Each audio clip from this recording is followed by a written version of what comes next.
everybody. Welcome back to the UUR podcast. I am Rodnesha Green. I'm here with my co-host, Kali Thomas. Hi. Who's doing a little bit of We've got some spirit fingers happening. Oh, it made me think of, what's the Pulp Fiction when Uma Thurman's doing with John Travolta? Yes. That whole I was that thinking whole 1, 2, 3, Oh, 4, 5, 6, 7, 8. Spirit fingers. What was his name? What was the choreographer's name? Oh, what was the choreographer's name? Sparky something? No. Corky something? No. Oh, it was something. It was Sparky, wasn't it? I think Sparky's right. If you've seen Bring It On, Bring It On trivia time. Because clearly that's what we're here to talk about, right? It's not. But anyway, we are happy to have you guys back with us for another podcast, and we are going to be covering a new. We're moving on to more properties, more sci-fi, more crazy, more kooky, more spacey, more out there. So get ready for it. And this is one that you guys have been waiting on us to cover for quite some time. Thank you for bearing with us. Thank you for being patient. We are finally going to do our episode by episode dive into the series Pluribus, or Pluribus for the common folk. So we're finally going to get into the Carol Sturka of it all. We're going to talk about what the heck is going on in here, and you guys can start joining us for these conversations. Before we get into that, Callie, what's up? What's up? I'm very excited to rewatch Pluribus. Very good show. Speaking of good shows, I am very much enjoying my TV time lately. Are you? It's a good time for TV, is it not? I feel like I had a good long stretch where I didn't really have anything that I wanted to watch. And now I've got The Pit. Just finished Shrinking. That was, oh man, this season made me cry so much. That show makes me cry a lot. But this season, really, they had me. That's what I've heard. Episode. It was great. That's what I've heard. Yes. And then The Testaments just came out. I just watched the first 2 of the 3 that dropped. Very true. Very excited for that. Very good so far. Now, this is one that I'm not very excited for, but I'm going to see it through because I've been waiting forever. Euphoria season 3. Oh, yeah. I haven't watched the premiere yet, but it premiered. I'm hearing different things about Euphoria, so. I mean, the fandom in general just wanted it to be done because, they just 2 major actors passed. So it's just like, it doesn't feel right without Fez and what was his name even on? I was about to say McSteamy, but that's not, obviously that's the Gray's character, not Eric Dane's character. Eric Dane, thank you. Yeah. Oh, you're right. That is 2 people now. Oh, I forgot. Okay. 2 major people. There was also, I don't remember if he was a writer on the show or somebody, but somebody else passed shortly after Angus passed too. That was very involved in the show, not on camera, but anyway, It just seems like a cursed set, but I'm gonna watch. It sucks when there's shows like that all of a sudden just people start dropping like flies and it becomes that kind of cursed set situation like Glee, and I feel like there's some others, but just, certain series, man, you just kind of are unlucky with what's happening with folks off set, which is unfortunate. I didn't get into Euphoria, so I'm not as steeped in that, but I know it's been kind of chaotic, the schedule of it all, and the seasons, each season kind of going in and out. People have feelings about them, so I've been hearing the discourse. I don't personally know.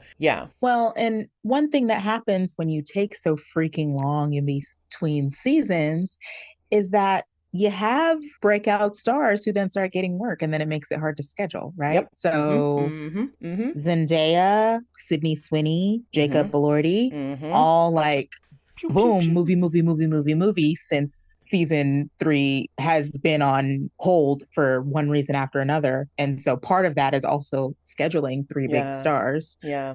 So, Severance, get it together. I was going to say, take note, Severance. I mean, it's already kind of starting to happen, but right. We digress.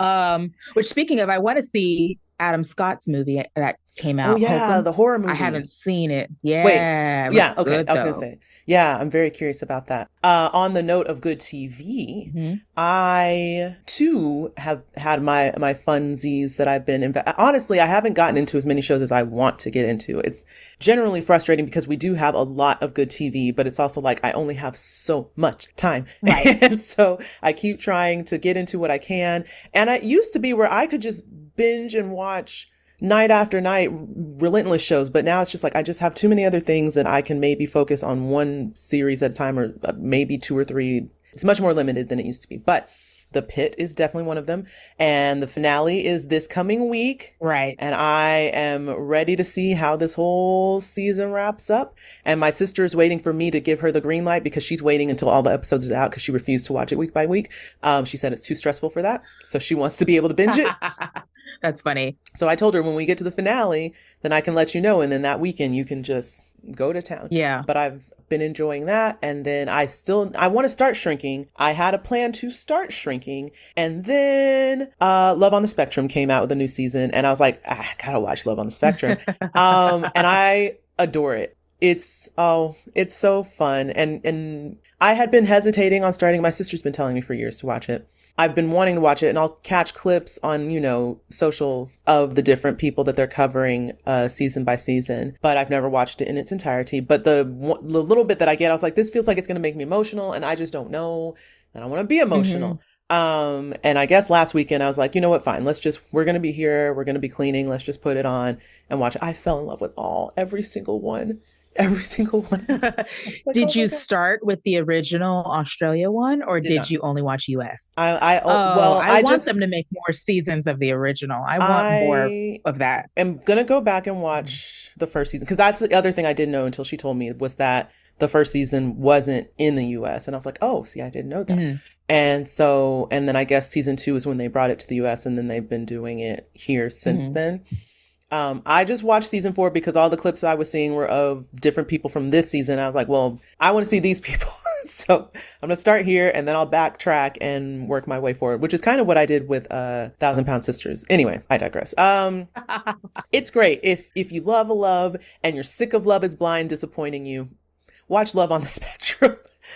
What is so funny is, how I feel about dating shows, right? So for me, I think Love on the Spectrum, I haven't watched this season, and I didn't watch season 3, but I watched the first 2 seasons. Mm-hmm. And I was like, why don't I haven't felt compelled to continue watching, but I think it's the novelty has worn off, because I, in general, don't care for dating shows. Sure.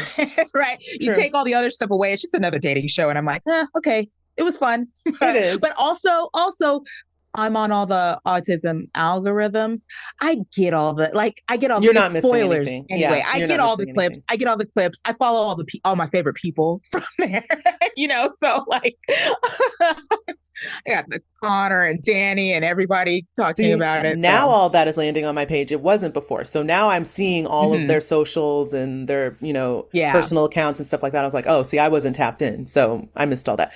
Anyway, watched that. The Boys also started back final season. I'm watching that. The Boys. Oh boy. That's when I stopped too. I understand why. I honestly do. I honestly don't know what compelled me to keep watching it. I think at a certain point it was not in a bad way, but I guess it's just one of those buy-in moments where you have to decide, like, how I've invested this much time. Do I see it through? Mm-hmm. And it's I guess I got to see it through. And this is the final season as well. So I was like, all right, let's just wrap it up. Let's see how this all comes to a head. And like the first 2 episodes released, I liked them. I'm curious where it'll go. So we'll see about that. And then I also started and plan to finish this evening the newest, I don't know what, I mean, it's Corporate Retreat, but I keep wanting to call it Jury Duty season 2, but it's not obviously Jury Duty. But by the makers of Jury Duty. Yes. I thought, I was so excited about that. I mean, we talked about it when the ad for this season came out, right? Mm-hmm, mm-hmm. And then I was like, at some point in time while it was airing, I was like, wait a minute, I don't think I have Prime anymore. I just confirmed that I actually do have Prime. We didn't get rid of it. I thought we got rid of it. We didn't. But so now it's all done, and James Marsden has hosted the reunion episode at the end. So yeah, so now I can binge it. So I'm that's better. It's better that way anyway. Mm-hmm. I can binge it. Mm-hmm. So that's my plan as well. I was like, all right, we're going to go ahead and knock all those out, because my sister again told me she had watched it already. And I was like, I didn't even realize it was out. And she's like, oh yeah, it's done. So we'll do that as well. But I feel like there's other shows. There's so much television and so little me hours. But it's a good time. I would rather have this problem than You're like right. what I felt a few months ago, where I was like, oh, what the heck do I watch? I don't, what do I watch? That's true. Um, I did want to say one more thing about the pit, Okay. is that it's making me have all kinds of sad feelings for Severance, because I don't know if you've noticed. Now I don't know if I noticed it in season one, so I don't know if it's the same for season one or has just been season two. But Uta Brezowitz has Yeah, directed she's directed a all, lot. most, if not all, A yeah, of lot. season two, and she's Mm-hmm. killing it. She's She killing really it. is. I'm like, oh, I wish she would do some more for Severance. I was going to say, do you think she might come back and do Severance? Because, I mean, we've had this I don't discussion know. about who's going to take up the mantle for Ben, and they haven't Yeah. announced. So she would do great, though. Like, They, I'm loving what she's doing on the pit. yeah. So Right. And I know when we went and did our director breakdown, if I recall she has some of our favorites. correctly, she had some of our favorite episodes in Severance too. So Mm-hmm. I hope. That'd be nice. Yeah, every time I see her name pop up, I'm just like, ah, Oh, that's our Severance, you're girl. taking so long. Why? Right. Other people are moving on and doing other things and they're being great elsewhere. Ah, and I know that that's not how this works. People Right. come and go. Obviously, they aren't beholden to one show, but it's just like, anyway. So with all that said, let's just go ahead and jump into what we are here to talk about today, which is Pluribus. We will be covering episode 1, We is Us. It's not very grammatical, but it is the title. We is us, just us. Mm-hmm, mm-hmm. All righty. So let's give a brief summary of episode 1, We is Us. So, astronomers detect a radio signal from space that spells out a viral RNA sequence. Over the course of the next year, researchers reproduce the viral sequence in a lab, but an outbreak occurs one night, which causes those infected to act collectively in spreading the virus through their saliva. We also meet romantasy novelist Carol Sturka as she returns to Albuquerque after her latest book tour with her manager and partner, Helen. After planes disperse an aerosol, everyone around Carol, including Helen, begins to suddenly convulse. Carol rushes Helen to a hospital, finding the city has been overrun with chaos and destruction along the way. Carol is alarmed to find everyone at the hospital is infected and knows her name. Helen soon dies from her injuries, and Carol flees to her house where she discovers a TV broadcast showing a man in the White House press room, with the lower third of the TV showing Carol's name and a phone number on the screen. When Carol calls the number, the man explains that the virus has transformed humanity into a permanently happy and peaceful hive mind. He tells Carol that she and 11 others appear to be immune, and the hive mind will grant their requests. But he also shares that the hive mind still seeks to assimilate them. That is the first episode. Yay. All right, guys. Our cast for episode 1. Ray Seahorn plays our reluctant protagonist, Carol Sturka. And then in this episode, she is opposited by Miriam Shore, who is her partner, Helen. Our guest stars for this episode are Karen Sony as Deshpande. I'm not sure if that's right. Quran, I think. Okay, cool. And then Blair Beacon as Jen, Eric Sterling as Mel, the security guard, Peter Bergman as Davis Taffler. Our co-stars are Alan McLeod as Bob, Jack Mikasel as Ray, Woody Fu as Dave, Bernadette Gookin as Maureen, Monet Lott as Monet, one of the twins, Toby Sanchez as the janitor, also credited as Michael Toby Sanchez, Tegan Sucherman, not sure which is right, as Neighbor Girl, and Isaac Tufik as Neighbor Boy. The creepy kids. Special mention to Zandra Michelle. If you guys have been following us and were part of our fun Severance table read project, Zandra was one of our actors who played Helly in our table read, and she is an extra you can see in the book reading scene at the top of the episode. We were very proud of her when she told us that she got to be a part of that. It was very exciting. So shout out to Zandra. We were excited to see you, and hopefully we will see her in more things. This episode was written by Vince Gilligan.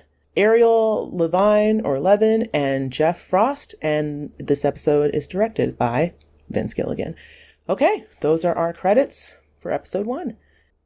Okay, so the beginning. We open with a time clock. 439 days, 19 hours, 56 minutes, 11 seconds, and the clock is counting down. Scientists discover a signal from a satellite that repeats every 78 seconds. And it's odd because it is, quote, not binary, but base 4, ordinary. If you were like me, you didn't know what the hell they were talking about. Nope, not sciencey. Yeah, not sciencey. Then we jump forward in time. 71 days, 14 hours, 12 minutes, 0 seconds, counting down still. We now see many people in lab coats pipetting something into petri dishes. We then cut to see our main character, Carol Sturka, is doing a reading from her newest book to a group of eager listeners in a Barnes & Noble. 29 days, 23 hours, 49 minutes, 57 seconds, still counting down. We arrive at the late night or early morning, not sure which it is, arrival of 2 researchers, a man and a woman. This later is Deshpande and Jen, we know their names, at the United States Army Medical Research Institute. And so as they're checking in at the front desk, the security guard has brought donuts and they're chatting, and he's asking about how things are going with their research. And they explain that they have been working on a sequence for a lysogenic virus for 8 months with no results. Down in the basement lab, one of the test rats appears to be dead. And so Jen takes off her outer protective glove to check the rat for a heartbeat. And suddenly the rat wakes up and it bites her through her second inner latex glove that she had on. And so she goes to the wash station to get cleaned up and then suddenly goes stiff and starts to convulse while still standing. Her partner then runs to her and hurriedly gets her to the decontamination station, where she then comes to, but she has a strangely calm look on her face. Oh, all right. Opening scene, this countdown clock. I remember the first time watching this episode, I was just like, what are we counting down to? I'm very confused. I don't know what's happening. Clearly, this is some kind of doomsday clock type of situation. But even as I watch it now, I guess I'm curious, and it'll become more of a thing as we go through the episodes, like, from whose perspective is the clock? You know what I mean? Like, Carol's perspective, the hive's perspective? Does it shift? I don't think it's a who. I guess it is a who if you're saying it that way. It's the hive, right? It's to the event. It's counting down to the event. Okay. Of spreading the main events, which will come later. Yeah, we shall talk about it more because I feel like the perspective of the clock shifts. Because I remember in this episode, we'll get to it. But in other episodes, there are countdowns, but they aren't to the event any longer. So I was like, the clock is kind of like its own character in a way. We'll have to talk about it when we get to it, because I do think it is still to the event. I think that's the anchor. I think it's like, AD and BC. The event is Jesus. Oh my gosh. Okay. Yeah, okay. Well, I was gonna say we'll keep our eye on the clock as we go through the episodes, because in my memory I was just kind of like, wait, now what's it counting down to? So we will check back in with it week by week. Well, first, actually, before we even get into that, you know me, I love knowing what names are about and why people get the names they're given. So I had to look up Carol's name, and I found it funny that Carol, well, depending on which one you're looking at, because it says it has Germanic roots and Latin roots, typically means free man in Germanic, which that checks out, makes sense, but could also mean joyous song. That's the more ironic version for Carol. And we will soon see why it is ironic. We don't get it as much in this episode, but we get a little bit of it. And then Sturka was a little harder to parse out. It said that it is Slavic or Eastern European in origin, and it can mean to stir or to mix, but it also is a Slavic word for stork. So I don't know that really helps. So yeah, but if you're thinking of like to stir, that could be, again, something interesting. So there you go. I didn't look up Helen's name, but if I remember right, because I've had to look up Helen before, I think that name in Greek means something about light. Yes, shining light, bright one torch sunbeam, which again makes sense in terms of who she is to Carol. Like that's definitely her North Star in this world. So thought that was a good place to anchor ourselves in terms of who these people are and who Vince Gilligan thinks these people are. Mm-hmm. I found it interesting when they got to the scene about when they were in the early stages of doing all the lab work. And they immediately cut from like the guys that are looking on the laptop to them, like you said, doing the stuff with the Petri dishes. And I didn't notice it the first time I watched it, that they all have different colored lab jackets or like, I don't know what you call those, scrubs or covers or whatever. Yeah. And that there were so many different colors. So I was like, it looks like an Easter egg parade in here, like literally. The colors were like pink, purple, yellow, and blue. So I was like, that's interesting. Why? Why do they all have different ones on?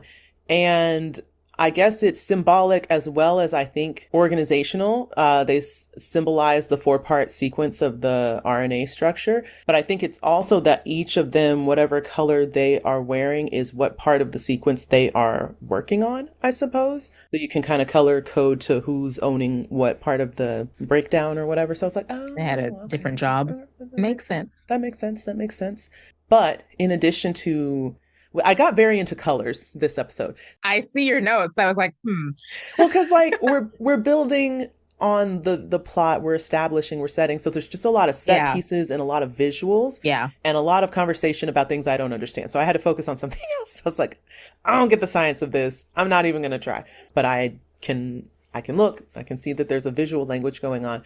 So alongside the, lab coats and that whole thing that was going on, I also noticed that there was a lot of purple, especially in the book scene when Carol's doing her reading at Barnes & Noble. And again, that didn't stick out to me prior to watching it back. But I was like, why is everybody wearing purple? So much purple. Because of the book. Exactly. Lucatia on the Purple Sands.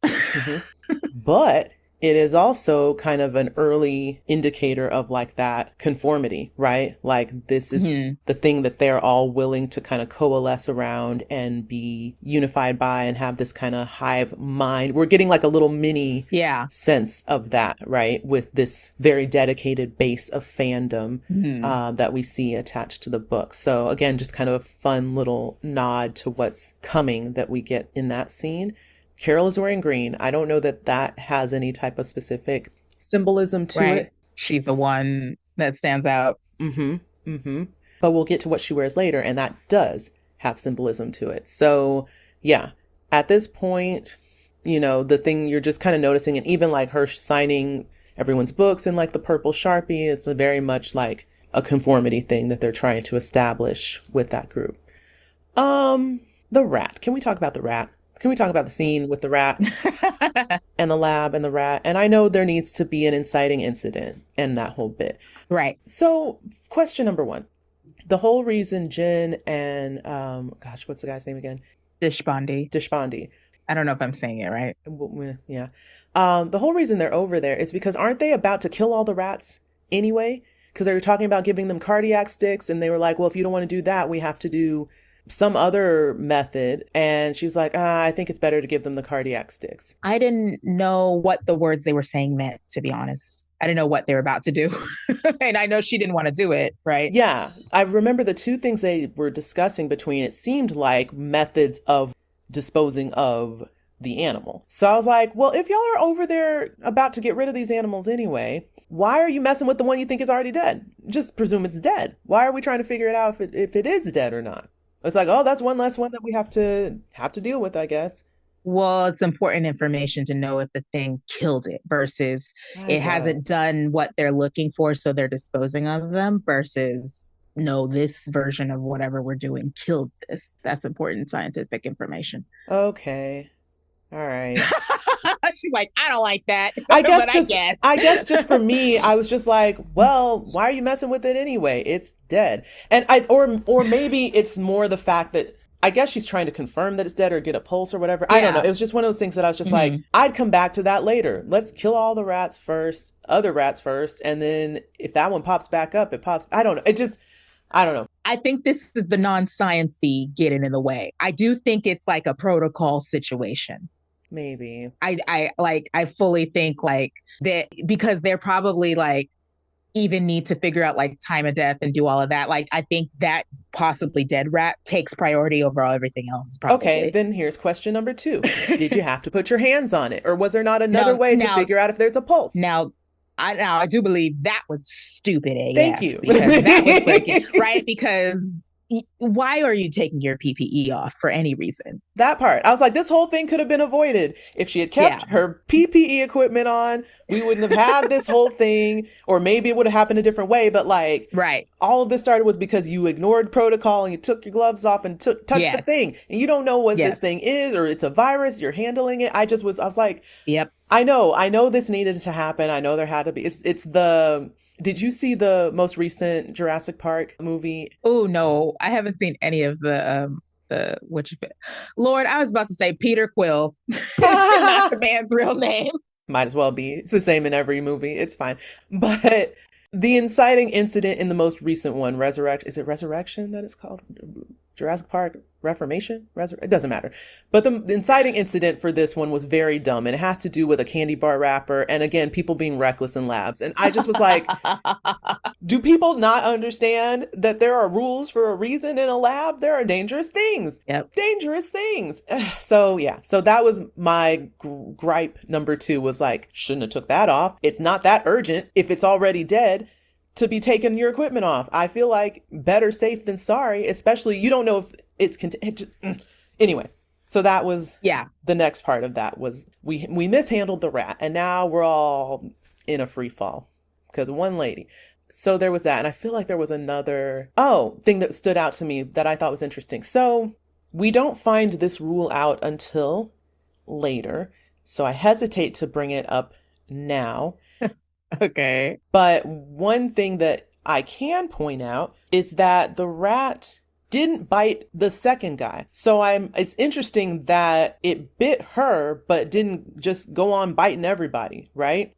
Mm-hmm. He was able to retrieve it. When he retrieved it, the rat seemed very normal and very calm. Right. And he put it back in its cage and then went to handle the lady. So like, I have questions, I guess. We can address it again. There's a later episode where animals will come back. And I have questions about this whole jumping off point, I guess. Right. Okay. So I have a hunch, but okay, I agree. We won't talk about it now. We're getting ahead of ourselves. Yeah. But just keep that in mind, that this was a jump from animal to human, and we'll see if that happens ever again. All right. So that's all. I just needed to get that off my chest. I was just like, watching this again just made me even more angry because now I'm noticing more details of how this came about, and it just So, all right, moving on. Okay, so let's go into the next part of this episode, the spread. We have the scientist, Jen, who is the bitten woman, and she approaches the security guard. She's looking very normal-ish, very calm, not like she just had a seizure. And she approaches the security guard who is at the vending machine trying to get himself a nice little midnight snack. And while he is mid-sentence talking to her, she just grabs his face and kisses him full on the lips. Gross. Soon after, he begins to convulse just like she had previously done. We then cut to see her and her lab partner doing the same thing to the janitor and not her and her lab partner, but her lab partner approaches the janitor in the same fashion in another hallway, kisses him full on the mouth. Now we're spreading. Moments later, that janitor, we see him loading up a cooler with petri dishes, and then he escorts a group of other people into an assembly line in their little science lab, and they are all in unison, just like swabbing their cheeks and putting them in a petri dish, and swabbing their cheeks and putting them in petri dishes. And they're just handing them off and packing them up, and it's like, uh-oh, this is a problem. Then each of them puts the samples of the petri dishes into boxes. They just continue to repeat this. And we go back to the entrance where we see Jen once again. And she has written something down, and we see her stop writing, and then we see her pick up a donut, and she just starts just full on Tootsie Roll Pop licking them. Just and just calmly puts them back in the box. And then we see the camera pan down to what she has written, which is help yourself. Yes. Please help yourself, or something like that. Yeah. And a smiley face, and it's just disturbing. And that's this next set of events. So I don't know what was more disgusting to me in this segment, the assaultive mouth kisses or the licking of donuts that you're just leaving out for people to. It's like your office nightmare, right? Like whenever there's communal food out, Yes. the one thing you're like worried about is who's touched it, who has anyone put their mouth on it, germs, germs, germs, right? And this is just like all of that confirmed. It's like, oh my God, I ate the donut and so she just licked it. She licked the bottom of it with her germs, and now I have a hive mind. I hated it. Yeah, we talked about this in our Hive Mind versus Severance mini-sode. If you haven't watched Hmm. that, we did a little crossover episode where it's just like, well, now I'm just never taking anything from the office again. Thanks for that. No, Thanks. sign or no sign, pass. If it is not completely sealed before I touch it, pass. Yes, individually wrapped treats only. And I gotta say this too. This is also just like every black person in the office's phobia of like, whose house did it come from? Like I don't Right. You trust can't it. trust everybody's house. Mm-mm. So yeah. Anyway, if we back up, it's like I got so caught up. Clearly, it must be the licking of the donuts that I'm more thrown off by. Oh, I even remember the first time we watched it and that scene came up, and I was just like, no! Like I audibly screamed. No, what are you I doing? audibly screamed. I was like, that's not fair. Like, so, but backing it up, we've got Jen. She approaches security guard guy. Okay, so I mean, it's still kind of weird. I think the lack of reflex or like not strong enough reflexes of any of these people is weird to me. You don't just let people kiss you. Now, maybe with the security guard, maybe he's had a little crush on Jen. I don't know. Maybe it's like one person, okay. And then you get to the janitor, and I'm like, the janitor just like, he kind of like did a little this, but then still let it happen. You have a whole broom in your hand. Ah, Yeah, what are you doing? Back up. I don't know you. right. I think in both instances, it looks like the element of shock is just so paralyzing that they don't have a quick enough reaction. Yes. They're processing it still. And then they don't even have time to process and come to the conclusion of fight or flight because I think it speaks to how quickly the virus takes hold Mm. too. You know what this is? This is a case of men versus women. This is men not having ever been physically or sexually assaulted by anyone before. So they don't know how to, they aren't used to having to do the. That is so true because I mean, later on in this episode, we see the opposite. We see the other side of that, and it is exactly the response we want Exactly. it to be. Exactly. Right. Exactly. So I was like, that's what That this is is. so true. This is men not being like, they've never had someone just straight up be like, I'm going to put my face Right. on you now. Yeah. They're caught off guard because they don't have to stay on Right? guard Exactly. like we do. Stay ready. You don't have to get ready. That's what this is. Crazy. And that's why most of the Crazy. people in the assembly line outside of Jen, I feel like were men. It was like a whole bunch of military men that came in there. And that was the other thing that was crazy to me. I was like, these are military dudes. You're telling me none of them tried to punch that dude in the face when he tried to kiss them? I don't believe that for a second. I don't believe that for 1,000 seconds. Yeah. Nobody got punched. Nobody walked back in with a black eye. Maybe you tried twice. Right. Yeah. I'd like to know. I mean, I guess, for repetition's sake, they only needed to show us twice, but I'd like to know how they got the other like 6 or 8 people that I were would in love there. to have seen that, but they definitely yada yada over that. So I was like, all right, fine. I was like, maybe they brought Jen back in. Maybe it's a little disarming if a woman does it, but I don't know. I just was like, I feel like this would have gone differently in real life. Somebody would have gotten Right. punched. Or I guess once they had 2, then I guess they could approach people and hold them down too. Okay, but then does that not go against the biological impair or the Oh, we're getting ahead of ourselves. I know. again, That's why I was too, like, huh? I don't want to like Yeah, fully get that's on that, but true. I'm like, wait, now we're breaking rules. Okay, we'll come back to it. But all that to say, Yeah. the whole genesis of this, I have a few questions Mm-hmm. about this popping off the way it did. And like, not to say that it wouldn't eventually just spread, but it felt very easy for all these people to Yeah. just get it that night. Yeah. So there's that. Anywho. Yeah. I love the assembly line Mhm. scene. Mm-hmm. You could like hear the click of the petri dishes as they're like click, and then they reach across and swab the person's mouth and then put it in. And when the first time I watching it, I remember being like, "Is this a hive mind?" Oh Exactly. no. That's what we're up Like against. that was the moment. And I was like, oh, this is Yep. bad. This is bad. How many times do you think the actors had to rehearse? Oh yeah, it was like choreographed fully, Mm-hmm. huh? I don't know. Yeah, how many times do you think it took? How many takes of that? I don't know. Very curious. Because, yeah, it was very, very in sync. So Uh-huh. I'm very curious. Like, I'm sure they had to do rehearsal. Yeah. I wonder if they had like a Mm, metronome or somebody that would conducting make sense. too. That would make sense. I'm gonna go with 5 takes. 5 takes for it to like really sync up. Unless you have people that are like previous dancers or more rhythmically inclined, because that's not Yeah, I everybody's was gonna forte. say, surprise, they're all dancers. That'd be funny. That'd be a good way to get around it. Not as many takes. Okay. I don't have much else to say outside of, again, gross. Mm-mm. That's kind of my summation of this section. Yeah, gross, super gross. And so that's the initial spread. And then we start really picking up here, right? So then we get to the main event. This is what at least the first set of clocks we get, presumably, are counting down to. Okay. So Carol and her manager slash partner, Helen, arrive in Albuquerque, New Mexico, and they decide to end their very successful book tour with a visit to their local bar. After sitting in the bar, discussing Carol's next possible project, Bitter Chrysalis, the pair step outside for a Mm-hmm. smoke. They start reading like fan comments, reviews of the book. And overhead, several planes fly in two parallel lines and above them. And Carol notes the strangeness of this occurrence. And then suddenly, a truck comes speeding into the parking lot and crashes into another car. Carol runs over to see what's going on, finds that the driver is unconscious.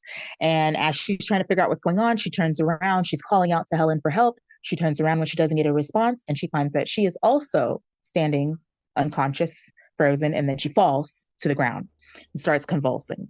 So Carol runs over to Helen. She runs into the bar to try to get help, and every single person in the bar, frozen in what they're doing, convulsing. She tries to call 911, and there's a wait message on 911. There's a freaking wait message. Anyway, so she goes back outside and she tries to turn on her car.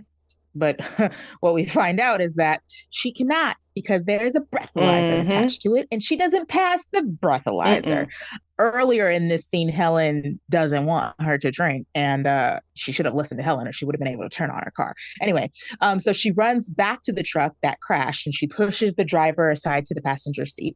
And then she's able to drive the car over to Helen, hoist Helen into the cab of the truck, and then she takes off towards the hospital. On her way there, she sees the skyline of the city and it's just fires and chaos going everywhere. She thinks that she's found a policeman to flag down, but the police car has crashed and she has to just drive on. So she then arrives to the hospital to see even more destruction, more people convulsing. Nobody is conscious. She tries to get a doctor's attention. Nobody is there. So then she finds a gurney. She wheels it out to Helen and she starts to try to transfer her to the gurney. But before that happens, Helen briefly starts to wake up, but then she dies. Oh. And so Carol does CPR. She starts doing CPR, but she realizes very quickly that like there's no saving her. So as she's doing this, we start to see movement in the background. Helen looks up and she sees that every person in the hospital has started moving again. It's all glass. She can see into the lobby. And then the driver of the truck sits up and gets out of the car. As the driver gets out of the car, everyone starts to exit the hospital and everyone starts walking towards Carol. And she's looking down at Helen like, okay, your turn. No, you're not going to get up too. So she's expecting the same thing to happen to her. And then Carol asks what the F is going on.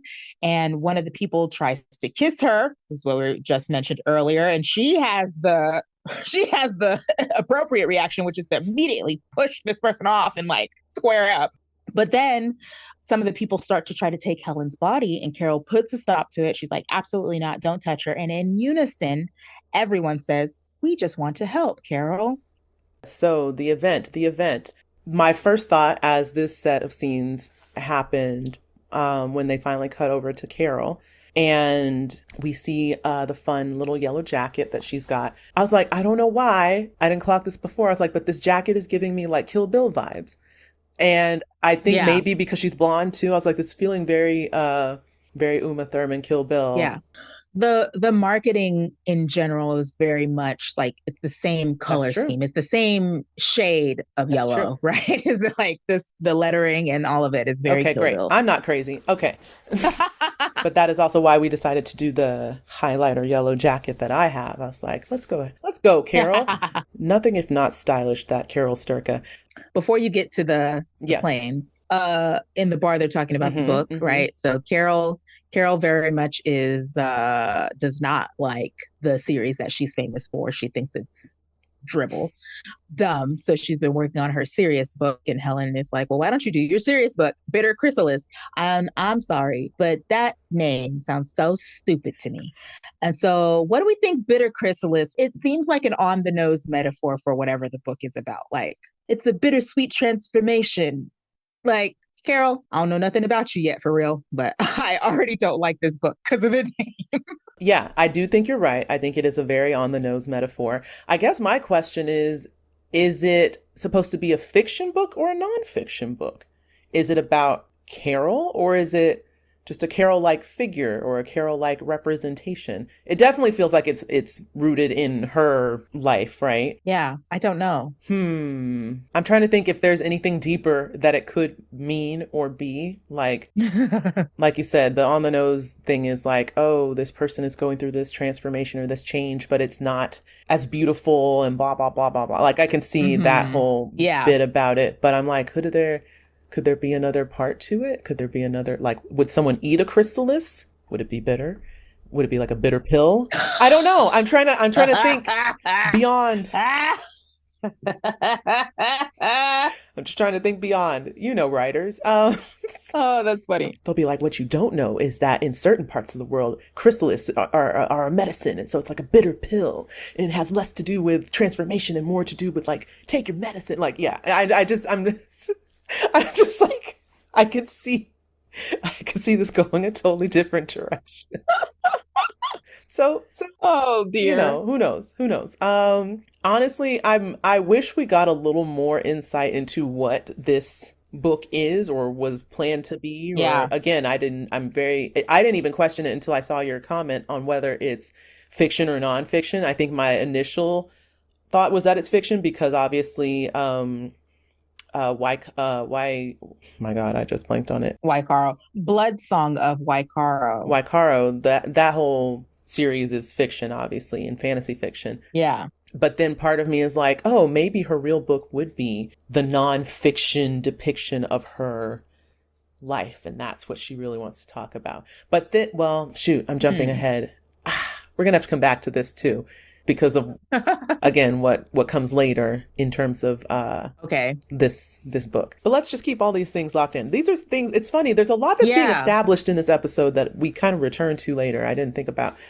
Right. So we'll have this conversation again. Side note, but related, we don't have access to Bitter Chrysalis, but there is an excerpt from Blood Song of Waikaro on Apple Books. Did we miss this? Maybe, just maybe, we will have to do another side episode for Patreon like we did with the UUR. I just saw that. I was going to say, I am shocked that I missed this because, I got real hype about the one for Severance. So, of course, they did one for Pluribus. That makes perfect sense.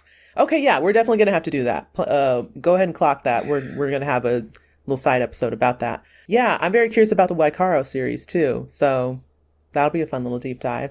Maybe we'll get some clues. I don't quite know how, but it's Apple. You never know. Perhaps. Okay, so I want to say the first 2 times I watched this, I did not. And they kept mentioning the chemtrail thing. And I just was like, when did that happen? And I think what I realized this last go through that I was watching it for notes is that when they had that view, because they basically had an up angle view of Carol, and it's like the camera's clearly below her looking up and you catch her and the sky in the view. Yeah. And she's looking up and she's like, do you see it? Do you see it? And I think what I realized is that when I was watching it the first 2 times, I was looking for planes. So I was like, where? I wasn't noticing the freaking dumb lines, the very obvious chemtrail lines. So I'm looking like her, like, what planes? like a dummy. And it was this time through that I was like, or this last time through that I was like, oh, they're right there. They're literally shoo, shoo. They're right. Mm-hmm. Anyway, that was just me having to admit a dumb moment to myself. I was like, how did you miss that? That was so obvious. But yeah, so we very easily see the drop that's happening.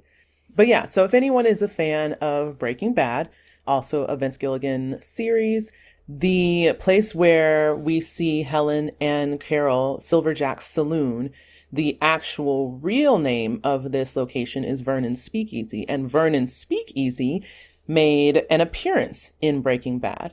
And if I'm not mistaken, I believe that Vernon's Speakeasy is supposed to be the resting place, spoiler alert, of Walter White. Yes, it is supposed to be. And not to get too into Breaking Bad, if you haven't watched it and you still plan to for some reason, why that's significant, you have to watch the show. That's a different conversation for a different podcast.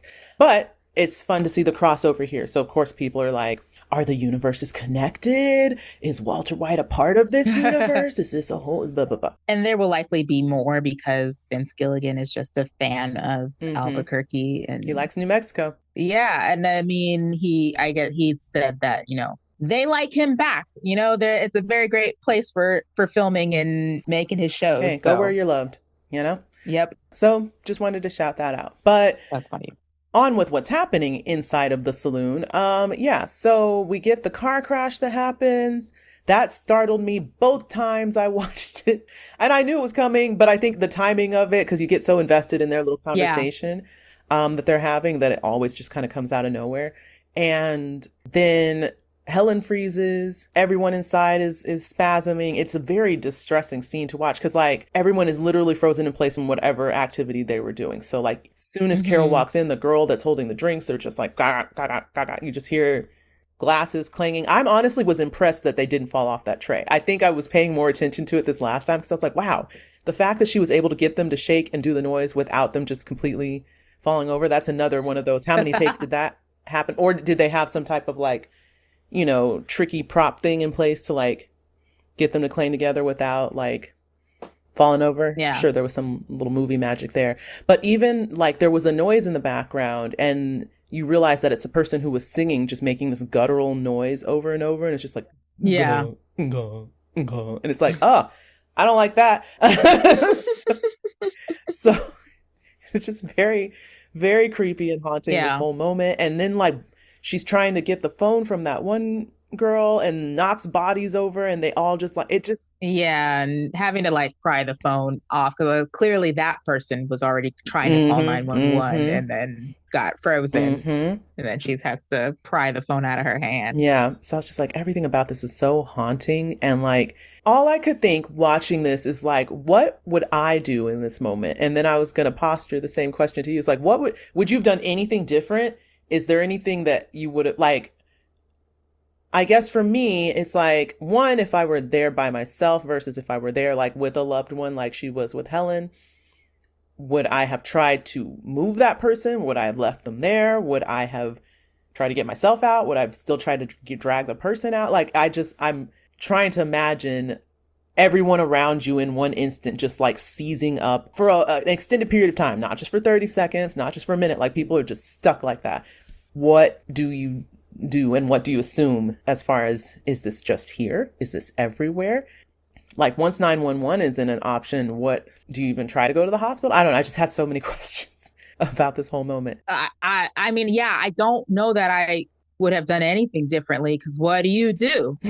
Unless you freeze and just don't know what to do and just flip out and faint yourself. I don't think you have any other options but to try to get help. How do you get help fastest? You call 911. Oh, that's not working. What do I do? What do I do? Let me try to flag someone down. Oh, that person's convulsed. Oh, what do I do next? So let me drive to the hospital. You know what I mean? Like, what do you do? I think there's not anything differently that you can't do from what Carol did. Yeah, I don't know. I mean, because when I really thought about it, I was like, I guess if I were there with someone, again, who's very close to me, I would be trying to get them help. But then I don't know if I'd assume the worst and just be like, this is everybody. And is it even worth it to try to like go somewhere? Or do I just take them home and hope that it like, I don't know. I don't know. And it went on for all the some time. Like it went on for a while. It was a long time. In fact, this is an interesting juxtaposition to what we saw in the previous scene with all the people who had direct contact and got it that way. Do you think it's because of the way that they dispersed it with the chemtrails that people had a more delayed reaction to it? I think it's got to be something like that. And I think we kind of touched on this a little bit in our mini episode, because we also, you know, this is the scene, you know, or just after this is when they try to kiss Carol, right? And so I think we both had the thought of like, did they think like maybe airborne wasn't good enough for some people and they needed the direct saliva contact, right? Because clearly that works faster for everyone else. Right. So maybe that's what it is. It's like a diluted version coming in through that, you know, that way. Because if you think about how long from when Helen shows signs or even the guy crashing to literally like she went fully through the bar, fully made a call, came back out, drug her body up into a truck, had to move the other guy over, starts driving. Who knows how long it took to get to the hospital. Right. Get to the hospital, realize that's not working, come out of the hospital. Like all of that time, that has to be at least 20 minutes, right? Yeah, for sure. And I think you can think of it, I mean, we can equate it to probably any airborne virus where like, if you're sharing space with someone who is sick, you might get it. Or like the longer you're with them, the more likely you are to get it. But if they kiss you, if you make out with them, you're definitely going to get it. Yeah, that's true. That's true. I guess it's the particle dispersal, right? Like air can carry some of that away, so it's not as potent. Yeah, that's true. Right. But man, that's a long time to watch people convulsing and just like not be able to do anything. Traumatizing. Yeah. And then I guess the other part of me, and this is where I was kind of like asking the question of what would you do in the situation, is I would, like you said, because air dispersal means the more prolonged you're in contact with it, the more likely you could get it. I'd maybe start worrying, wait, am I endangering myself the more I am interacting with this person or this body? And should I remove myself so I can make sure that I get help somewhere, as opposed to continually... Well, you know what? As you were talking about that, I had the thought of, I still mask indoors everywhere, right? I still wear a mask. So I'm sure my first thought would be like, that's why it's not happening to me. You know, and I'd be like, oh, this thing is staying on. Exactly. You know I mean? Like, that's why you need to wear your PPE. Exactly. But that was my thought, is like, would I abandon ship? Because it's like, actually, maybe I'm endangering myself and I seem to be the only cognizant person. But if I stay in contact with this person long enough, will I now become incapacitated? And that might sound terrible, but at the same time, I'm like, that's one of those fight or flight things where it's like, does your fight or flight kick in and you think, I got to leave this person. All these people are infected with something. I don't seem to be. So let me go try to get help and just come back with help, you know? I don't know. That's interesting thought experiment. And maybe because she put her in the trunk, she wasn't as worried about it. But she was still in the front seat with it. Anyway. Right. Yeah. But maybe too, I think, I feel like that would make sense. Like your initial reaction to run into the bar to call 911. Yes. And even her first reaction, right, was to pick up the phone. But when Helen dropped the phone before she fell and it broke, so she couldn't even use the phone. Carol is one of those type B people that just like, why don't you have a phone? Like, you know what I mean? Like she relies on Helen to do everything. So she didn't have her own phone. She couldn't drive the car herself. Like, let this be a lesson to all you rich people out there. Don't get so dependent on other people that you can't do for yourself. As my grandma would say, you should always be able to do for yourself. So, but yeah, I think that reaction, what you're saying of like self-preservation, probably should kick in after you go in and you realize it's more than just these two people, right? Because I don't even know that she equated what was happening to Helen as what was happening to what happened to the car, right? Because that could have been and that makes sense. But as soon as you walk in the bar and it's like, oh wait, they're all doing the shake. Oh, yeah. Oh no. Wait a minute. Yeah. Or even like you said, even the attempt to like, or even if the thought to try to like cover your something, none of that. Cover your right. But and you know what? I think I don't even know if I would have thought viral. I take back what I said earlier a little bit. I don't know if I would have thought that just yet, because again, I would probably think, okay, car crash, unrelated coincidence, then Helen, then everyone in the bar. It's something it's something in the bar. That's true. That you could. Something in the bar that's doing this. So then it would be like, I need to get out of here and get help. And then I think you probably would start getting even more concerned once Past the you cop car, see you that see police car, and you're like, oh, yeah, that's true. it's not just this location, It's it's everywhere. That's everywhere. true. That okay, I'll give you that. I'll give you that. I just wonder if anyone would have processed the situation differently and automatically jumped Yeah. to, uh-oh, something's in the air or something's in Yeah. something. So anyway, who knows? Who knows how one would react in an emergent situation like that? My only other issue or note with this scene or with this moment was in the hospital and the whole baby in the car seat. I had that note too. Put it on the ground. Why? It was about to tip over. What's to say she don't knock it over again and someone has another spasm? Put the baby on the ground. Put the baby on the ground. Right. Right. So if you don't know what we're talking about, when Carol goes into the hospital lobby and she's looking for someone, the person is the car seat is about to fall off the counter, or the woman, and then so she moves it just more onto the counter. Yeah. Put the car seat on the. But Carol ain't got no kids. She don't want no kids. She don't know that rule. I know. You know, some people. You know, people who are. I think people who are around a lot of kids, whether they have their own or they're around other kids, don't remember that there are people who literally never. That's true. Around children, that's right? Because whenever I encounter someone who like literally knows not a single thing about kids or babies, I'm like, oh right, you exist. You guys exist. That's right. So Carol is definitely given one of those, right? You're right. Like she's like, baby. Let me just make sure you're. Meanwhile, we know every warning thing says never put a car seat or carry anything on something high. Like you don't even set that shit on a table. Put it on the floor. So yeah. But on that note. But yes, what happens to the babies? What happens to the babies? So are the babies a part of the hive mind? And maybe we can't have this conversation fully right now because we still don't really know anything about the hive mind yet at this point. But still, what happens to the baby? That's a great question. Do we have like a baby geniuses situation? Which love that movie. Such a good movie. I used to watch Baby Geniuses all the time. It's so good. It's hilarious.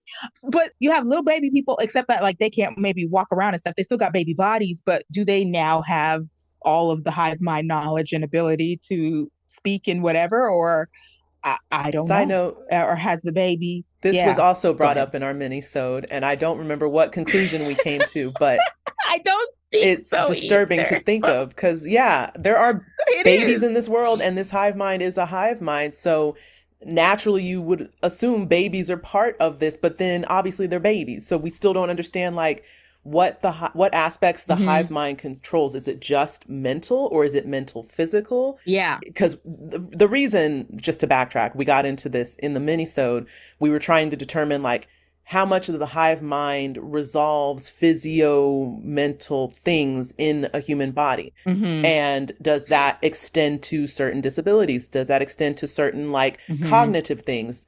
How much is hive mind and how much is just human physiology? And we had to kind of leave it because it was like, this is getting down an ableist rabbit hole very quickly.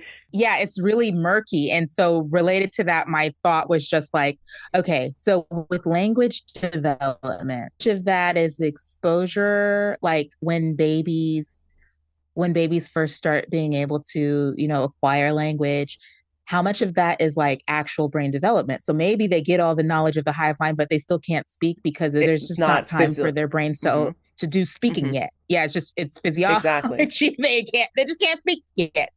I don't know. And then that is really like baby geniuses, because the baby geniuses, the adults don't understand them, but they're smart and they can talk to each other. You know what I mean? Now that it makes for even more interesting thought experiment, because then does that mean all the hive mind babies can communicate with each other in whatever baby way that babies can kind of like relate to each other without language? Yeah. Do babies now know how to sign? I mean, maybe they just know, and all they have to do is think, because it's like telepathy situation. They're all connected. That's true. So they know what the babies are thinking. Well, the babies aren't thinking for themselves though, because they're hive mind. See, there you go. It gets muddy again. They don't have individual thought anyway. It's true. So yes. They all know they are talking to each other because they're talking to themselves, because we is us and just us. But I was going to say, is it like Stewie and Brian, where Stewie is talking, but the adults don't hear Stewie talking unless the story needs them to. Yeah.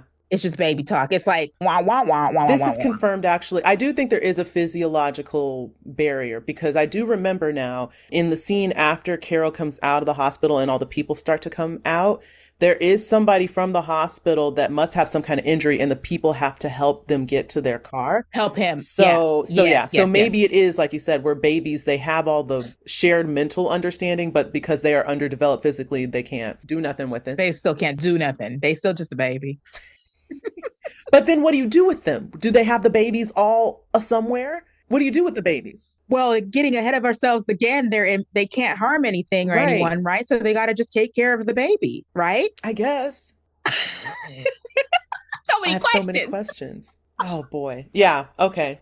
Where are the babies? We don't know. All right. So Yeah, what happens to the babies? Yeah. I don't know. My just last gut reaction to this section was when they said, we just want to help you, Carol. I said, what the heck?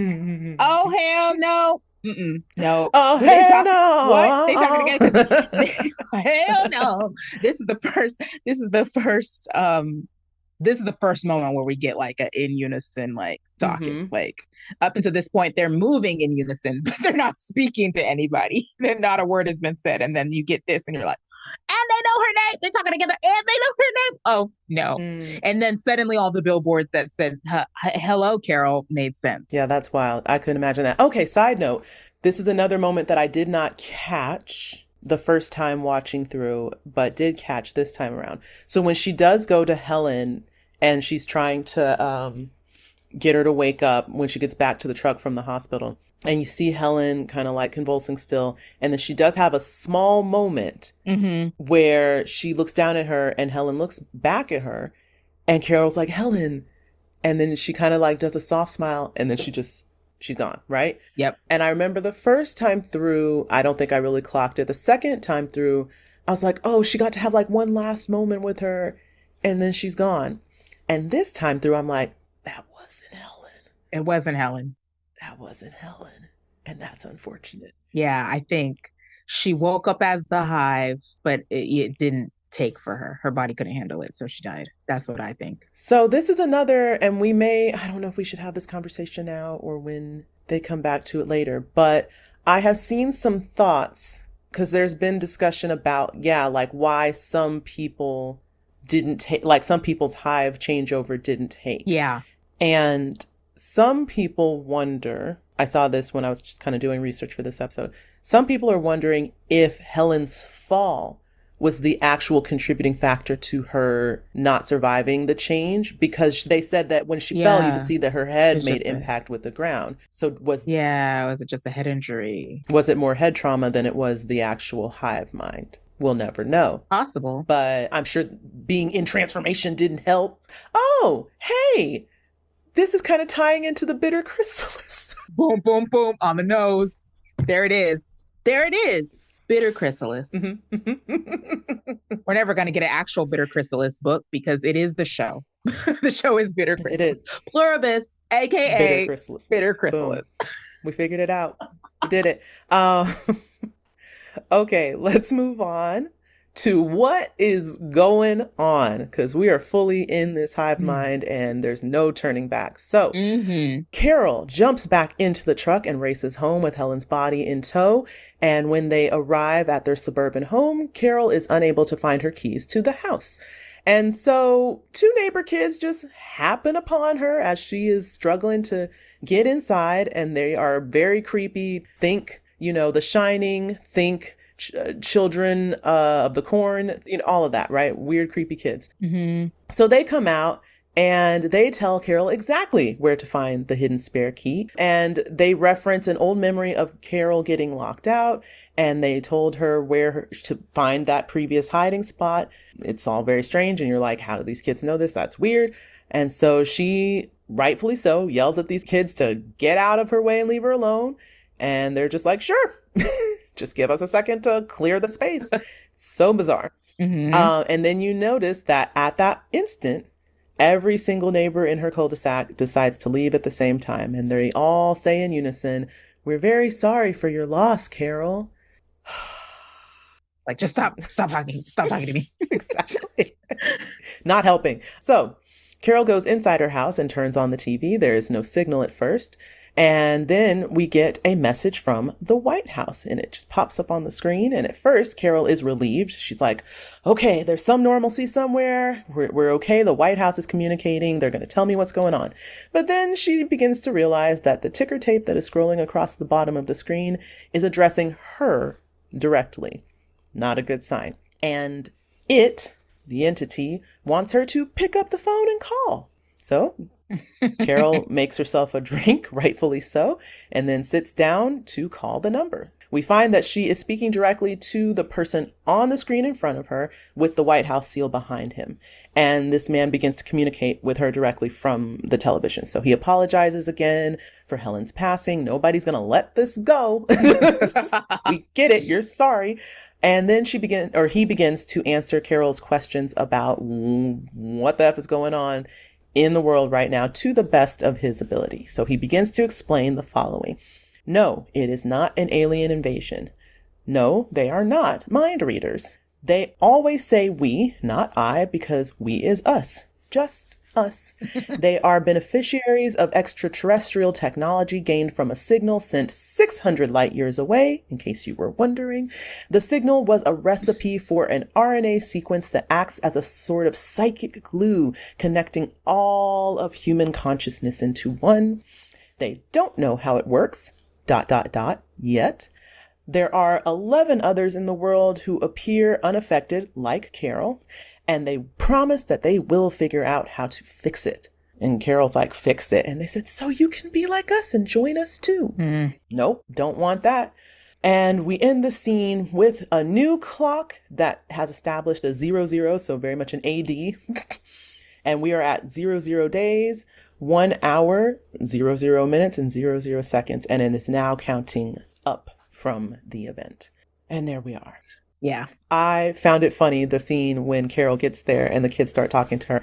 I totally didn't clock the first time through that the kids go to start the minivan and clearly have driven off in the minivan. These kids, by the way, are no older than 10. They look like they're 8 and 10 at best. Yeah.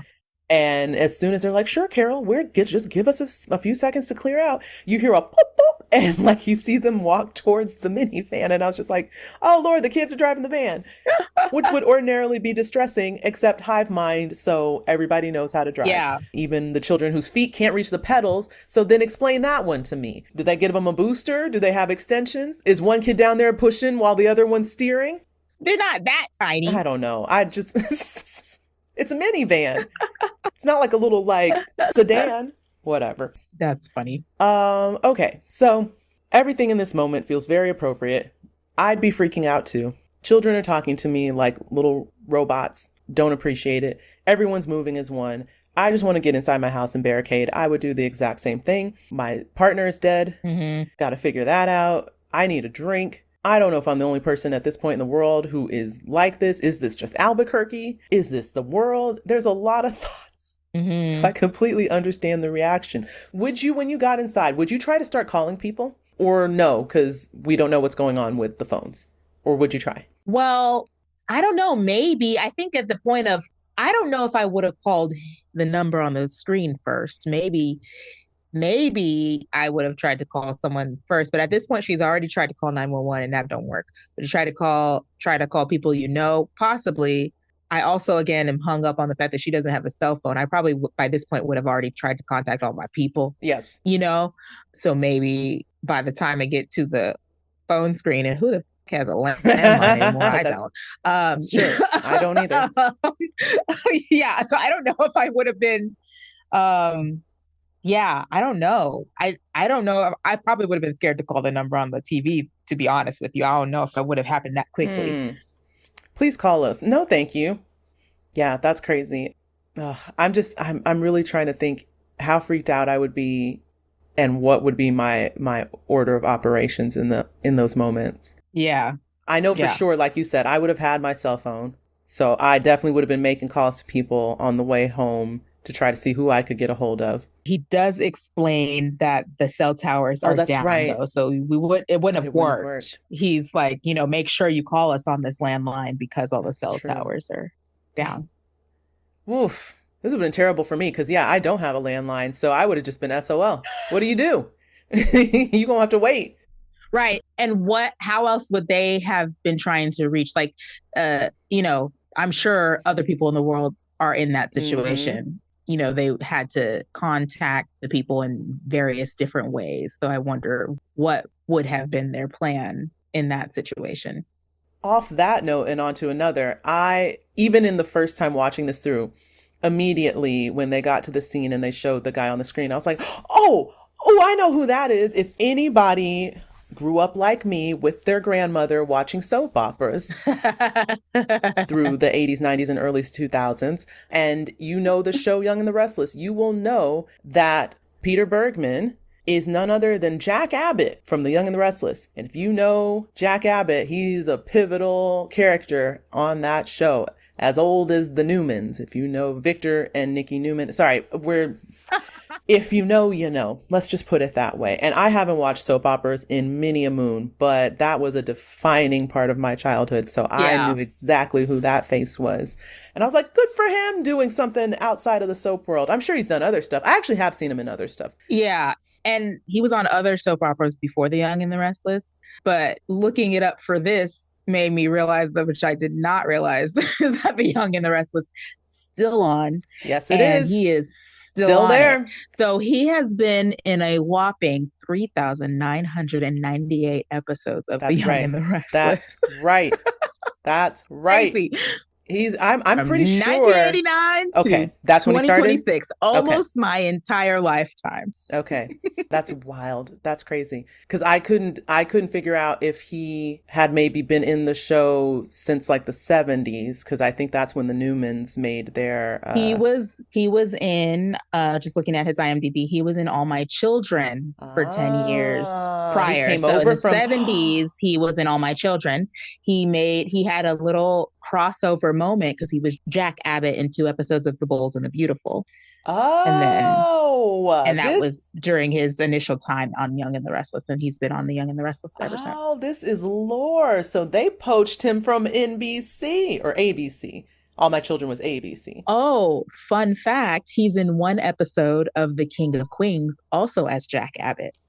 It's funny. They should have just made him Jack Abbott on this. They should have. Just kept him have the same name. I would have appreciated it. Yeah. Oh, that's crazy. Okay. Wow. Yeah. I never knew how he came over. I just knew for the entirety of the time that I had been exposed to soap operas, he's been there. And he's always like, I imagine Jack Abbott would be at least number 3 or 4 on the call sheet.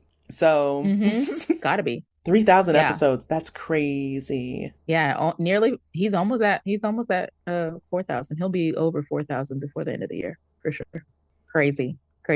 My grandmother and I were more guiding light folks. Listen, if we're gonna go down that rabbit hole, my grandmother was a CBS soap girly. So from 11 a.m. to 2 p.m., she was watching the full lineup: Young and the Restless, Bold and the Beautiful. Bold and the Beautiful was only a half-hour soap opera, and then you had the 12:30 news, and then you went from there to. What was after? Bold and the Beautiful. It was before Guiding Light. See, if it was summertime and I was there all day, we had, in the morning would be reserved for like Turner Classic Movies and the Westerns. And then at 10 o'clock is Price is Right. And then and then there would be reruns of like Perry Mason, Mama's Family. Oh, why can't I think of the name?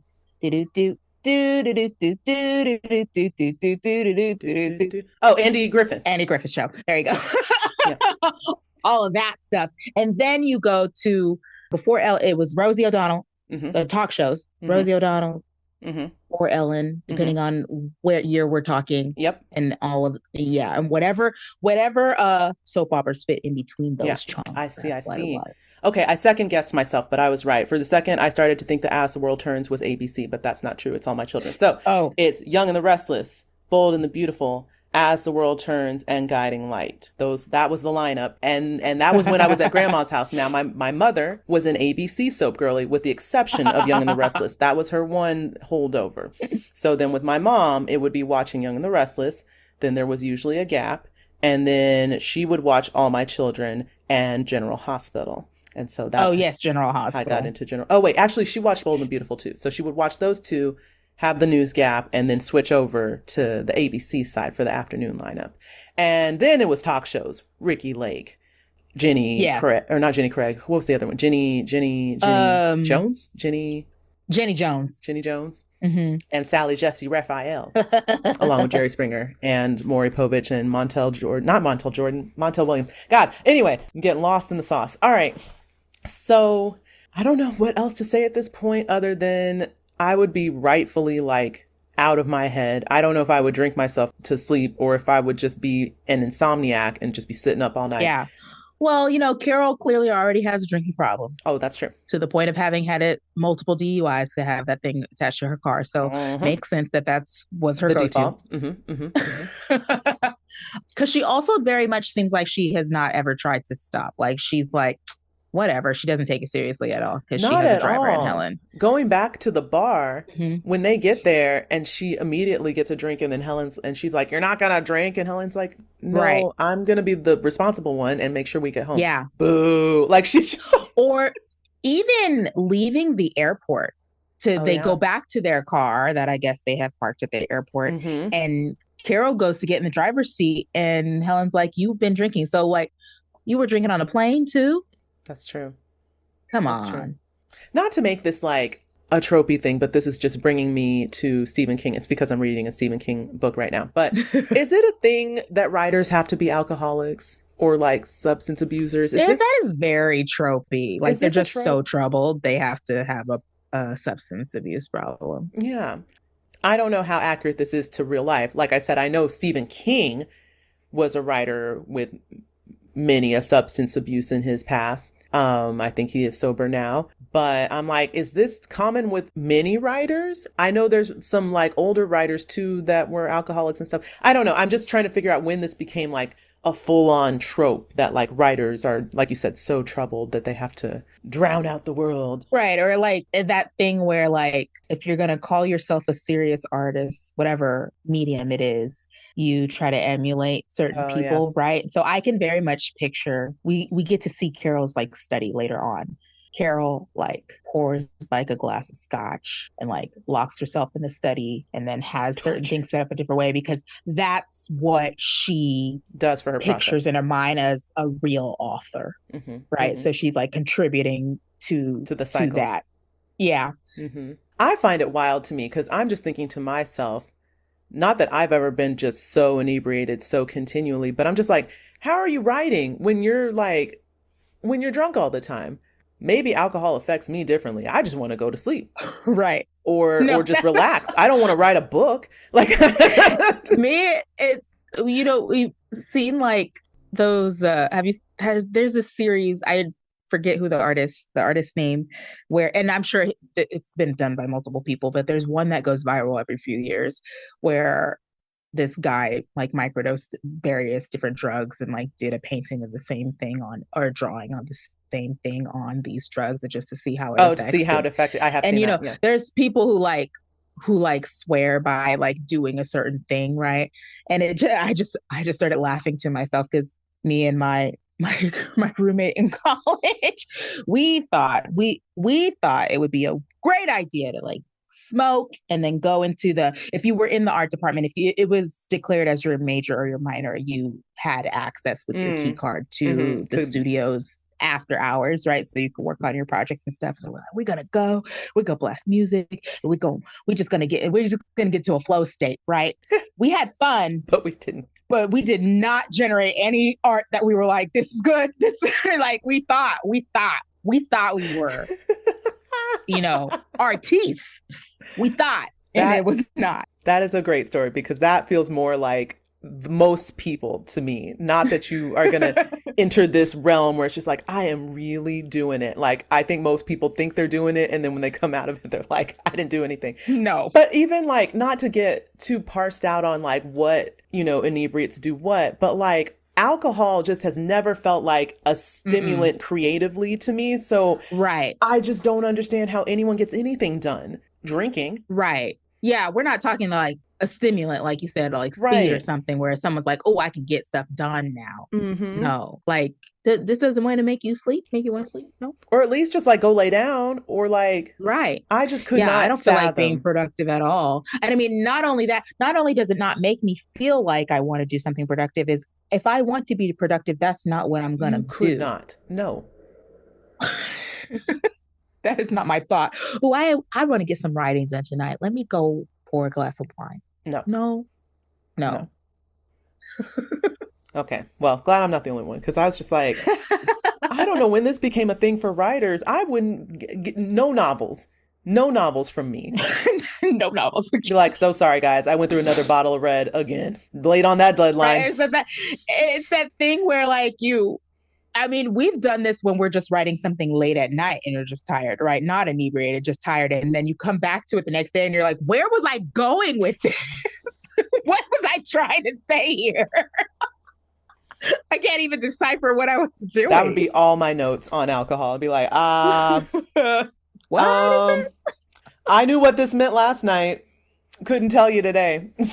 Oh my gosh, that is so funny though. We have done that with ideas, not full on writing, That's but true. like we have done, especially in the early mixed nuts days, been like, okay, we got to write it. Oh, that's so good. Write it down. Doesn't matter that we wrote it down. Nobody knows what the F this means the next day when everybody's sober. Nobody knows what this means. Like how many started notes on Notes app do we have that don't make any sense at all? Just strings of sentences that aren't coherent and don't go together. Yeah. So all that to say, I don't get the trope. I don't see how it makes sense. Give me a writer on cocaine and maybe I'm with you, but makes a little more sense. A little bit. Somehow. Like what happened? What just happened to like caffeine pills to stay awake and write? I'm so excited. The old college try. Excited.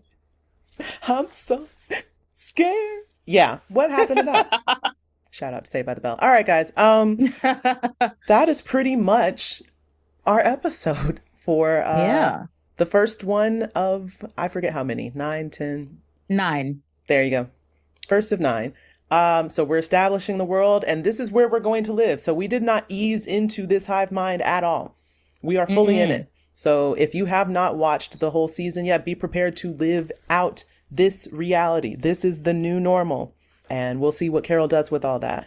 I'm very curious to get back into this and dive back into this world, especially now with a fine-tooth comb. Because you know how things wash over you when you first watch them. Yeah. You're just taking information in, and now it's like, oh, now I know where this goes. So right. How do we get here? There. It's a lot to look forward to. A lot of people, I can't even say a lot of people coming, like certain select people are coming, and they are very interesting components to the wheel, so to speak. So can't wait till we start talking about that. So thank you guys for tuning in. We love interacting with you guys offline. So if you want to catch us, you can follow us on the varying social channels over at Threads, Blue Sky, TikTok, Instagram, Lemonade, or YouTube. You can find us at the UUR Pod. You can also email us directly. Good old-fashioned email. We answer it. You can email us at theuurpod@gmail.com. Let us know if you have any thoughts, theories, questions, etc.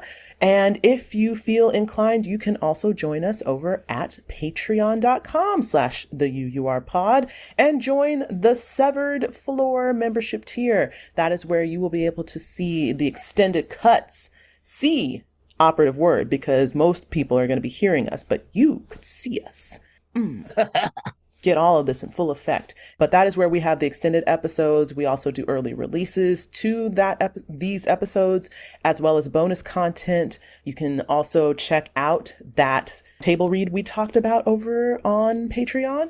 Lots of good stuff there. So feel free to join us there as well. Otherwise, we always appreciate the engagement where rating and reviews are concerned. So please rate, review, subscribe. If you're listening to us on Apple, great. If you're listening to us on Spotify, great. If you're listening to us on, I don't know the others, but if you're listening to us there, let's just be real. We live in a society where those are the only people that matter. Not trying to discount wherever you're listening. Sorry, I'm not going to air that. Take it back. Take it back. Just take it back. I pulled a Michael Scott. I said one thing too many.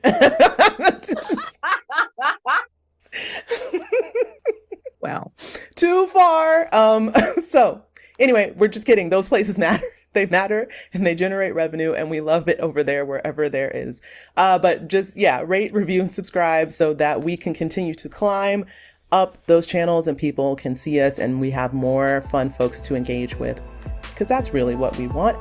And yeah, we'll see you for the next time. Stop me. Wow, thank you for that, Rodnesha. This has been the You Are. And remember, we're sorry we upset you. We only want to make you happy. That actually makes sense now. Sorry this was so upsetting for you. This combobulated review. We only want to make you happy.